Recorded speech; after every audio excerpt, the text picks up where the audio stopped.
One of the latest additions to Hudl Sportscode is a new type of chart button known as a heat map. This heat map allows us to label X and Y coordinates for events in any type of sport. In this case, we're going to do X and Y coordinates for the application of basketball for assists and rebounds. As a coach, I may want to chart where my assists are occurring for a better understanding of where we're finding success in our offense. As for rebounds, I may want to convey to my players where rebounds are landing based on specific type of shots. I may say, long shots lead to long rebounds, and now using this visualization, I can actually show that some rebounds do tend to go longer when they're coming from a longer distance, such as a three-point shot. Now you may ask how we built this. And so I'm going to go ahead and walk through that. Now the first type of button we have is a filter button using rename to allow us to filter based off location. And so in this case we have this button here.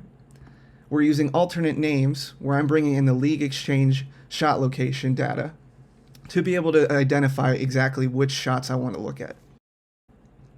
I then have a button ID of location, which just is something that I'm going to reference later on as I build out these heat maps so that I can filter based off those locations. Now let's bring in our first heat map.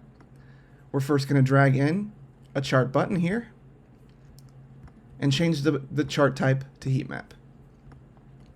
And we're going to call this one assist locations. Now we need to bring in a court image. By default, Hudl Sportscode does have full court views, but in this case, I think it'd actually be better to use a half court view. So we're going to bring in our own custom image.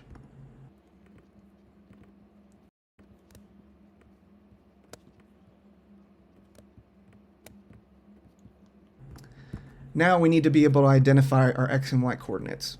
Since we're going to be doing X and Y coordinates for multiple things, we need to separate them. And so in this case, we're going to do X assists and Y assist. Now typically, this comes down to personal preference. I like to make sure my X and Y coordinates represent close to a foot when it comes to basketball. And so in this case, at most levels, half court in basketball is 50 by 47 feet. And because this image also has a little bit of the out of bounds, since we may actually have some assists or rebounds land out of bounds, I'm going to go ahead and make this about 60 by 60 feet. Now this will actually label the numbers that way, but we also need to make our visualization represent what we want it to as well. And that's where we're going to switch to this tab and decide what our map size is. In this case, 60 by 60 feet might make the points too small, so I generally prefer to actually make the visualization be every 2 by 2 feet. And so in this case, because it's 60, we're now doing 30 by 30.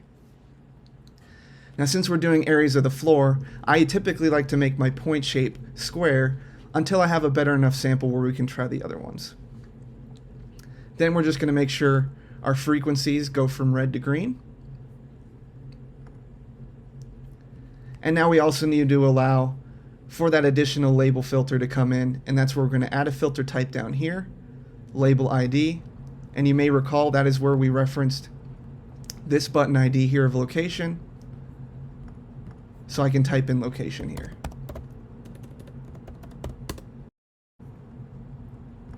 Now that we have this one ready to go for assists, we can now do rebounds. So I just go ahead and copy this one, change it to rebound, and also change my X and Y coordinate names so that they are separated accordingly. Once we have this ready to go, we can go ahead and go into label mode. And now this is where we can start going through a team's shots. For example, the Nuggets here.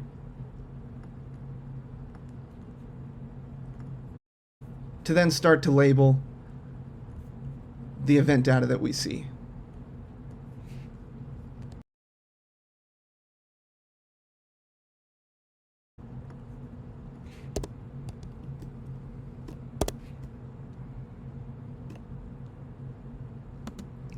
Typically what I like to do with rebounds is try to go where I first see them be able to make contact or where it may hit the floor. So in this case it's close to here. I can click that point And now move on to the next clip.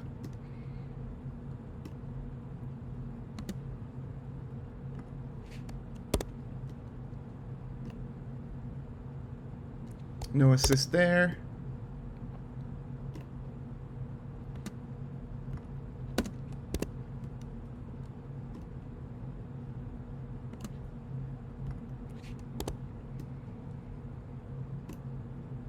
And now we got an assist.